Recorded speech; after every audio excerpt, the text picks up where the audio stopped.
أهلاً بيك في بوصلة من كنز، منصة إدارة مشروعك على كنز. في الفيديو ده هنشرح لك إزاي تتابع كشوف حساباتك.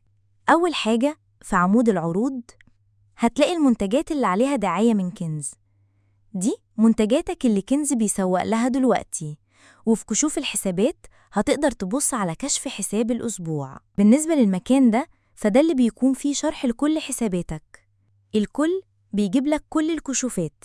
الحالية بتوريك كشف الأسبوع اللي شغال دلوقتي ولسه ما تحولش. التاريخ بيكون واضح من يوم كام ليوم كام. تقدر كمان تختار نوع الفواتير اللي عايز تشوفها، غير مدفوعة لسه ما تحولتش، أو مدفوعة خلاص نزلت في حسابك. وفي الكل تقدر ترجع لأي فاتورة. طيب نفتح فاتورة، إيه اللي هتلاقيه جواها؟ أول حاجة لو ليك رصيد الافتتاحي هتلاقيه هنا، وده بيكون أي مبلغ باقي ليك من كشف قديم. هتلاقي كمان الطلبات، المرتجعات، وحاجات تانية زي الغرامات والتعويضات أو رسوم معالجة الدفع. لو دوست على بند إيرادات المبيعات هيوديك على الطلبات اللي اتسلمت في الكشف ده، وتقدر تنزلها كملف إكسل. ونفس الكلام هيمشي على المرتجعات، هتقدر تراجع تفاصيل كل عملية، زي لو أي غرامات لو حصلت بسبب إلغاء أو جودة. وساعات كمان هتلاقي هنا تعويضات من كنز. وفي الآخر عندك اختيار إنك تطبع تفاصيل كل بند أو تطبع كشف الحساب الكامل بصيغة مظبوطة وسهلة. وبكده